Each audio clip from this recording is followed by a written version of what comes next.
Hello my friends, today we're talking about relationships. So I've had a bunch of other videos around relationships, but today is going to be specifically around fighting in relationships. And really the book Hold Me Tight by Dr. Sue Johnson.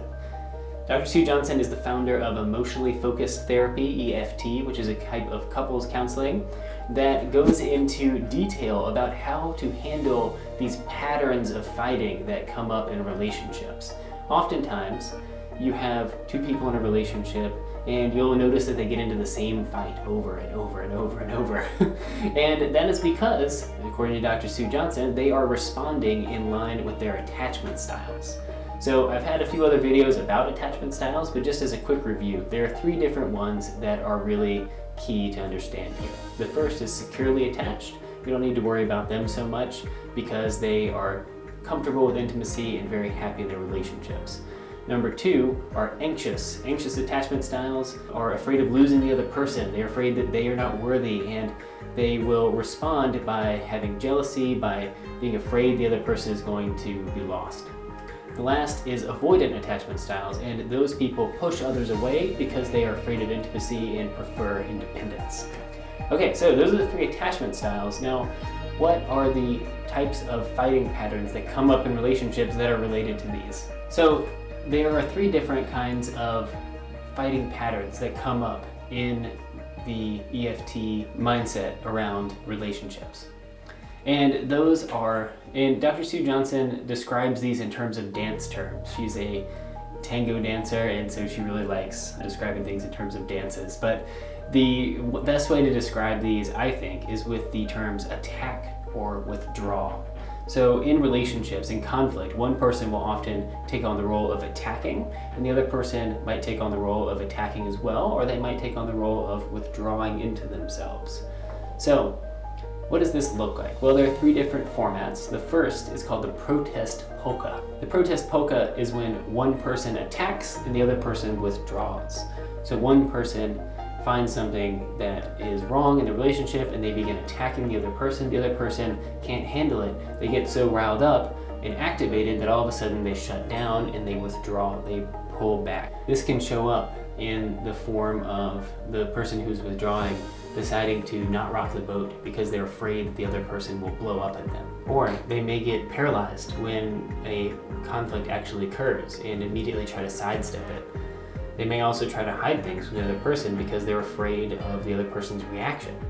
And so all of these are ways that one person numbs out, gets paralyzed, goes into that flight or freeze response, and the other person is in the fight response. They're attacking, they're angry. Okay, number two is called Find the Bad Guy. Find the Bad Guy is a attack and attack situation. So an attack, one person is attacking, they're getting angry, they're exploding, yelling, etc. The other person is doing the same, and they're meeting that energy with the same kind of reaction. In this situation, one person often feels hurt by the other person's response, and so what they're doing is they're actually fighting to get a sense of control back in the moment.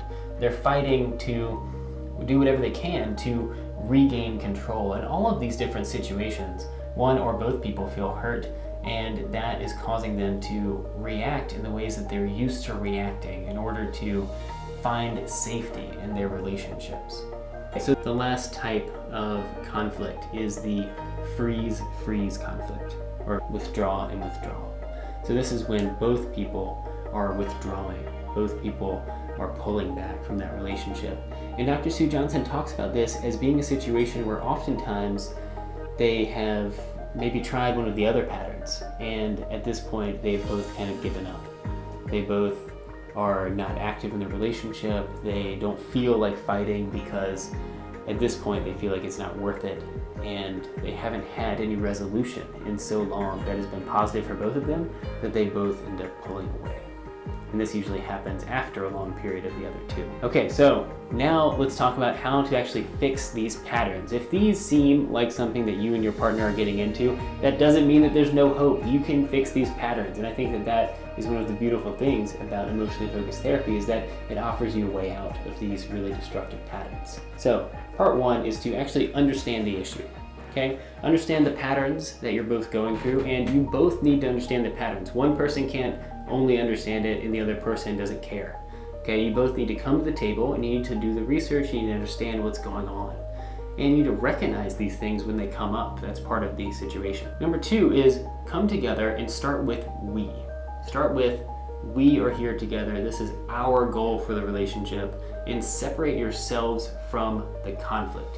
We as a unit are over here and we care about this. What we're talking about, what we're fighting about, that's over here. Okay, so separate yourselves from the actual conflict that's taking place, and remember that you two are together and care about each other, and the conflict is a separate issue. All right, number 3 is each of you need to identify what you are doing, and you need to take ownership of that issue. Okay, so one person may be bringing the attack response, they may be really angry. The other person may be reacting with the withdrawal, and because of that, they are pulling away, and that just fuels the other person's anger because they're reaching out, they're trying to get connection, and the person who's withdrawing is pulling away more and more and more. So when you recognize what each of you is doing in a relationship, you need to take ownership of that. You need to say, oh my God, I'm in that position where I'm withdrawing again, I'm pulling back, I'm so sorry. Let me de-escalate for a second, let me take a 5-minute break, and come back and I'll be here with you, right? Or, oh my God, I was really exploding there, I'm sorry, I just need a second to cool down, and then we can talk about this. Right, so you need to both take ownership of that. And it's really important that you do, otherwise you won't create enough safety for you both to come back together. Number 4 is you need to understand the feelings that are going on underneath. This is really hard because when you're emotionally activated, all you can think of is how the other person is wrong. You're not thinking how you feel wounded because the other person wasn't listening to you or didn't clean up the dishes or whatever it is. Esther Perel has this great quote. She's another relationship therapist that I love, and Esther Perel has this great quote where she's talking about how they're not talking about the dishes in the sink. They're talking about the years of neglect, the buildup of emotion around that one thing that you did 6 years ago or whatever it is. There's something else going on. And for that, you both need to be in touch with your emotions and understand how to label what's going on for you, which is a really hard thing to do in the moment, but it takes practice. And over time, as you get better at it, you'll be better at identifying those emotions and stating them to your partner in an accurate way. Number 5 is you need to be able to forgive past hurts. You can't come into this relationship and say, oh, well, that fight that we had 3 weeks ago is why I'm so angry. That never got resolved, and I'm still angry at you about that, even though we're having this fight over here. You need to be able to forgive things that happen in your relationship. If you can't move past that, then there's no way to heal over the long term. And there's no way to deal with whatever's happening in the immediate now. So you need to be able to forgive past hurts. Number 6 is to look for connection. In my conversation about crucial conversations, this is something that came up. Look for connection with your partner. If your goal is actually to love this person and to be in a relationship, if that's really your goal and you're just arguing about something that's over here, then you need to find your way back to them over here. You need to look for that connection, and you can even state that out loud. You can say, hey, I love you. I'm here trying to make this work. Let's talk through this.